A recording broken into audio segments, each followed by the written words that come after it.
Hi, I'm Victor Maas, real estate attorney, broker, and investor, but no one really cares. What they care about is that I'm a problem solver. So that's what I do for a living, is solve problems. I'm going to show you how to find deals you never even knew existed. Deals are everywhere, but you got to get off your butt. One deal is all it takes to change your life. Victor freaking Maas, that's right. As requested on Facebook, today I'm going to be addressing some of the fears and objections that new investors might be experiencing when deciding to become an investor or purchase their first home for a deal. So similar to episode 3, I'm going to explain the tools an investor needs to be successful and fulfill their investment dreams. There is a general fear of why everyone isn't becoming a real estate investor if it's such a good source of income. I think for a lot of folks, they don't understand that they have to talk to their fellow human being. And there is a fear of rejection. The only example I could really give you is dating. So if you're a man and you have to ask a woman, hey, are you single? Would you like to go out? All these things. There's a fear of rejection. Even more so if you're a woman and you see a handsome guy or somebody you're attracted to, and maybe they're not pursuing you and you feel like, wow, I really like this person. You might want to pursue them and you don't want to get this fear of rejection or anything dating-wise. There's always that fear. And so even when you're buying properties, you are afraid of someone telling you no. And the only way I can help you solve this is this. If you go fishing on a lake and you cast out 100 times, you're not trying to get 100 fish. You're trying to get, honestly, 2, 3, 4, 5 fish, and that's it. So you've got to cast out your lines. You've got to understand that failure is part of the process. Even as amazing as I am, I fail all the time at this game. I'll talk to a seller. In fact, true story, I just got a text about 10 minutes ago right before I recorded this, and the guy wants me to up my price for a property. I've already given him my best offer, and he's shopping that to other investors or other buyers, and I just went delete. I tried everything I could, but I am not going to bid against myself, and that's okay. I accept that that is one of those cast of lines that just didn't work. So the message I'm trying to share with you is you don't have to win every time, but you do have to try. And so you got to help yourself overcome this fear that you've got to succeed 100% of the time. You don't. You don't. If you hit 300 plus, 300%, or what is it, .300 in baseball, they put you in the Hall of Fame. That means you fell 2/3 of the time. You know, in basketball, a lot of basketball players can't hit a free throw to save their lives. One of the most famous ones is Shaquille O'Neal. I mean, the guy could barely hit half his free throws. And again, they're free throws. All he has to do is just shoot. No one's blocking him. It's like 10 feet away. It's like so easy. Yet it is the hardest thing for him. So he still won 4 championships. Something like 14-time, All-Star and everything. All Mr. NBA, and yet he fails half the time at honestly what should be the easiest shot. So it's okay to fail. That's my message to you. It's okay to fail, but it is not okay not to try. Lack of real estate knowledge is another fear. So I want you guys to understand this. It's okay for you not to know everything. There's 3 steps to real estate investing you really should know. So you might want to write these down. First is you've got to find the right deal for you. The right deal for me might be a big wholesale or a big flip property, but maybe for you it's buy and hold, which means you don't want to go shopping for deals where I'm looking for flips. You might be looking in kind of the blue collar area because it's a better return on your investment. So the key to all this, if you're in my side of it where I do a lot of wholesales or flips, I'm looking for nicer areas but not too high. I want affordability. I always say that I buy Target and Walmart type homes. But that's my type. And why do I buy those? Because my wholesale buyers want those properties. So nobody cares what I want. I've got to go find what they want. How do I know all this? Through trial and error. And guess what? You can learn a lot of this yourself much faster than I did by attending some of our Saria general meetings or our lunch and learns, the podcast, the YouTube channel we just started. Basically, anywhere listeners can access real estate information is good for you. I think the big difference between what we do and maybe some of the gurus out there is we are gurus. We do this day in, day out. I've got an office here with 5 employees. I'm always looking for the next deal. I'm always closing deals for myself and clients. This is all I do. I don't even practice much law at all except closings, and they're easy because I've got some flunky that does all the work. I joke, but you get the point. Guess what? When I got started, I didn't know anything. I'd been a lawyer for a few years, and I'm like, I don't know how to do real estate investing. So guess what? I paid a guy a lot of money to do not one, not two, but 5 deals. I wanted to really do on-the-job training because that's how I learn. So he gave me a little pamphlet, and it wasn't a whole lot in there. And guess what? I ran with it. And when I went out on my first day to knock on my first door, I got a deal within an hour of that first house.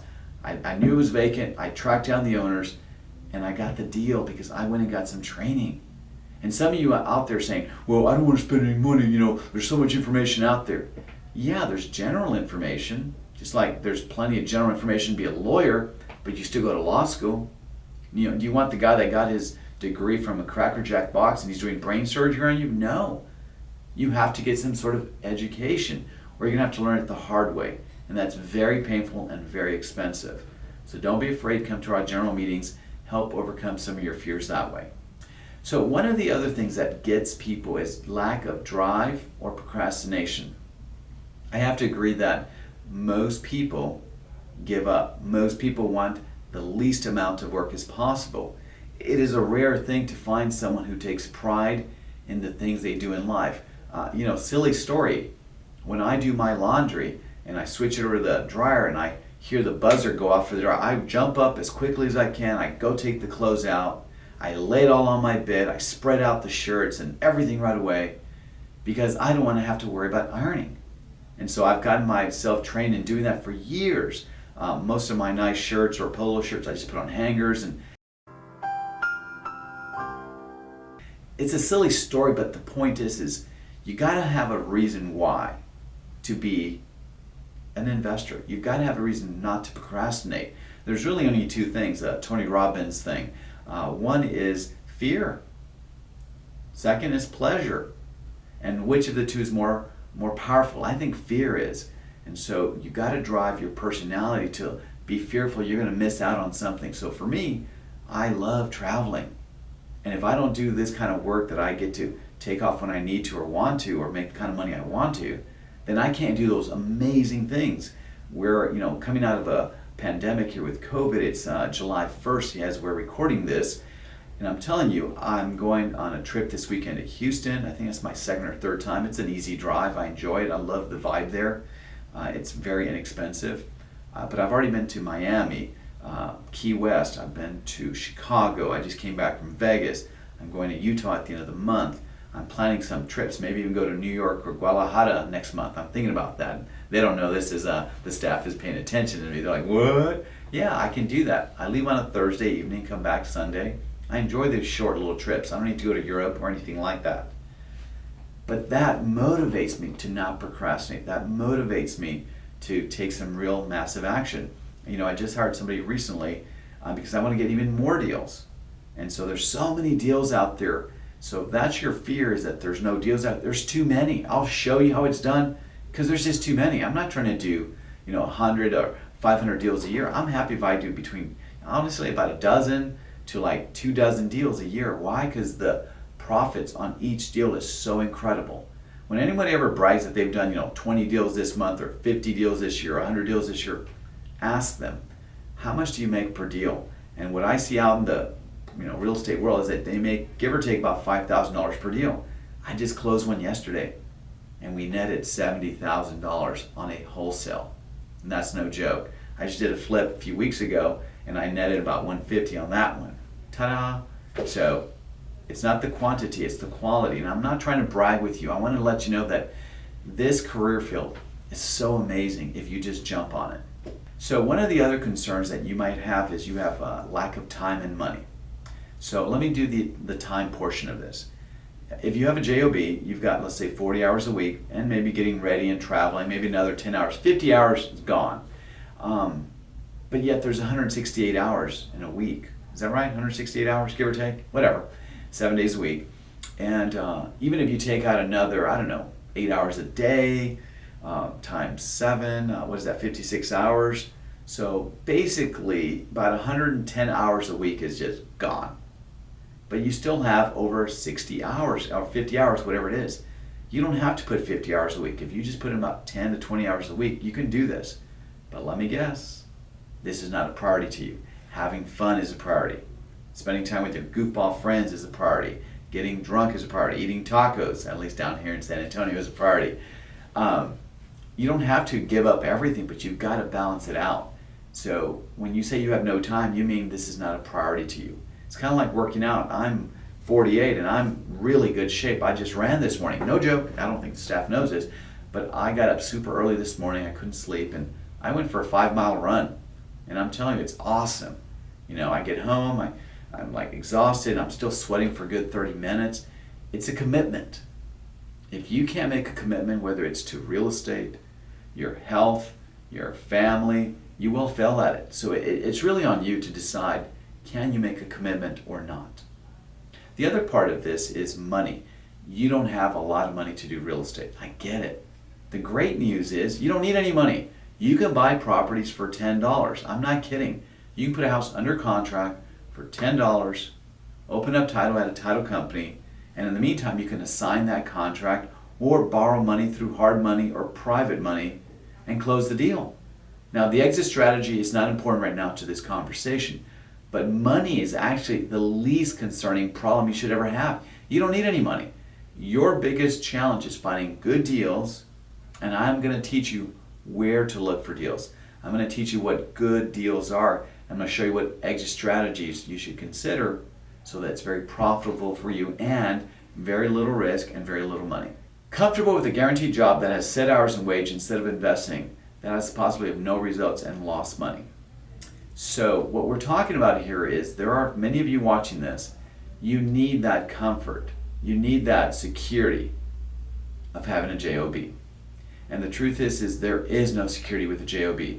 Most people, leave their jobs between 2 and 5 years. Most people who've been working for 20 years have had 4, 5, 6, 7 jobs, and if not more, because there is no security in a job. And so that's up to you. But I've been doing real estate investing for about 20 years. It's my primary income. Why?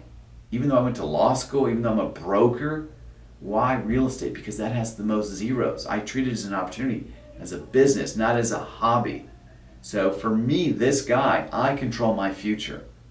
When you go and work somewhere else, they control your future. They determine how much money you make. They usually don't offer any bonuses and they pay you just enough for you not to leave. But you've got to want an opportunity. If you want the goodness of life, the best things in life. Now some of you are watching this, hey, you're professionals. You make a very good income, but a lot of people don't.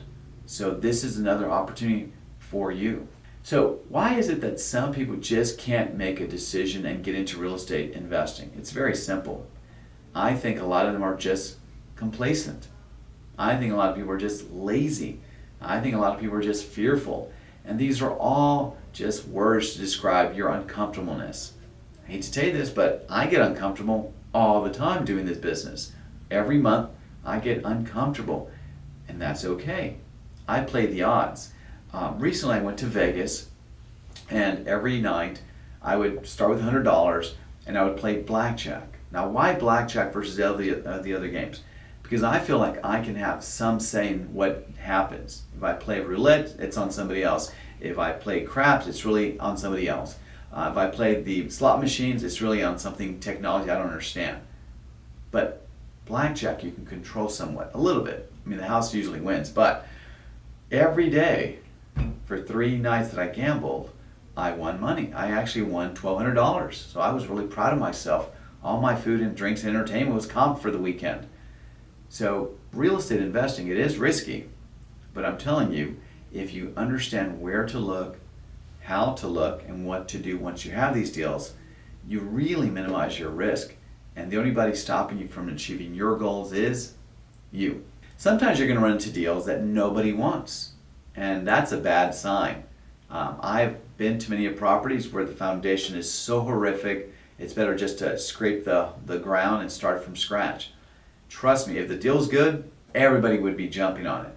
Maybe they just don't know how to structure the deal. I had a deal once where it was only worth about 100 at the time, 100 grand, and they owed 60,000 in back taxes. Needed a good 30, 40 in rehab. No investor was going to make any money on that deal. But I found a way to structure the deal. In my county, if you put 20% down, in that case, we're talking like 12 grand or something like that, the rest can be made in payments. Secondly, the rehabber investor came to me, wanted to buy this, offered me 5 grand cash if I can help him figure it out. Here's an interesting thing. For his day job, he actually was a rehabber for other people. And he always had extra material and his storage at his place. So it wasn't really going to cost me anything to rehab the home. So sure enough, I structured the deal. I went down to the county collectors. I showed them the deed from myself to him. They said, yeah, if you own the property, all you got to do is put that 20% down. And he says, great, done. And so he paid me my $5,000. He recorded the deed himself, and I was done because I structured the deal. But that's a rarity. If any property out there is just not selling and there's tons of investors in your area, there's a reason why. They want too much, they owe too much, or it's way too much rehab. It's just a numbers game. I don't fall in love with properties. I fall in love with the deal. So if it doesn't make sense, move on. Sometimes my best deals are the ones I just say bye and goodbye. So somebody's always talking about the fluctuating market that we live through. Well, guess what? That's every year. That's every decade. That's every 100 years. It's the same. There's ups, there's downs. You should be able to make money when the market's down because that's when you want to buy. And then when the market is hot like it is right now, I mean smoking hot, go find yourself a deal, rehab it, and then sell it. I just made the second best deal ever this past month. I made a buttload of money, stupid money. And why? Because the market's super hot. Well, one of the complaints I'm going to get from people is, sellers want too much. Well, that's true in the retail market, or even homes that just need a little bit of TLC. But the homes that I teach you how to go find, they're just sitting there vacant, run down as can be. The house that I just wholesaled yesterday, we had to move 3 moving trucks of garbage and crap to this guy's storage and to his other property, which is even worse than this house. And then we had to get a big dumpster to empty out the home. There was just so much garbage. And there's deals out there, and I still bought that and made a killing on it. So whether the markets are good, the markets are bad, I promise you, people are always buying real estate. And the reason why? They're not making more of it. They're not making more land. So everybody's always going to need real estate as long as there's no world war or something. Knock on wood. So what is necessary for long-term success as a real estate investor? All right, this is going to sound silly, but bear with me. The one thing you need more than anything, and this is me going through life and experiencing this and reading books, is self-discipline. I know it sucks, but you have to have self-discipline if you want long-term success. You got to work. You got to apply yourself. Whether it's this or working out or relationships or business or jobs, you have to apply yourself. And if you don't, you're not going to succeed. And it all starts with self-discipline, getting a good night's sleep, taking care of your health, not eating garbage for lunch, having energy in the afternoon. Part of what I'm saying is actually to my 2 goofball staff that are recording this, and they're going to laugh in the background. But you got to have that discipline. And so one of the things I do to be successful is I hire people to do a lot of the work I don't want to do, and I can afford it. And that's the truth. I also will meet with the sellers every time because I feel like I can get the best deal. So I find the leads, I get my staff to work on the leads. I want to talk to the sellers. Why? Because I can make them comfortable with my deal. I can say, hey, I'll close that deal today. Not put it under contract. Close it today. So let's make a deal. Let me go get a cashier's check. Come by my office. I'll have the deed ready for you to sign. You sign, no closing costs, no commissions, no repairs. As is, I'll even help you move your stuff. I'll help you find a place to live. I'll do whatever it takes to get that deal. Just tell me what it is. And guess what? I get deals all the time. So the other part to that question of what it's necessary to be long-term success in real estate investing is creativity. You are a problem solver. You're not a real estate investor. You got to figure out a way to solve the seller's problem. You have to. And it may not happen today. It may happen a year from now, 2 years from now. I've had properties where 3 or 4 years go by and then all of a sudden they reach out to me and they ask, are you still interested in our property? And I say, of course I am. What's the address again? And so be in the business long term. You fill your pipeline with so many leads and not all of them are going to hit. So you just keep working at it. It's just a numbers game. How about this? If I do 1 push-up a day, just 1, am I going to be successful at having a firm pecs and chest? No, I'm not. What if I did 20 a day? Just 20. Nothing strenuous, just 20 a day. I can do 10 in the morning, 10 in the evening. At least that's better than 1 a day. Would you agree? You'll see a better improvement with that. But what if you did, I don't know, 25 in the morning, 25 in the evening? Now you're up to 50. Now you start seeing some definition and stuff. I know people that do 100 push-ups a day, every day, because they can't make time to go to the gym. And then they do some calisthenics and they work at it every day. I'm using this as an example of real estate investing. You gotta apply yourself. It can't just be when you feel like it. Get a set schedule for yourself. I know in my real estate investing world, we teach our students from 9 till noon, prospect. That means go look for leads either online or third parties or driving for dollars or whatever. And then from 1 till like 3 or 4 o'clock, you do your research, narrow it down, come up with the phone numbers and contact information for your sellers.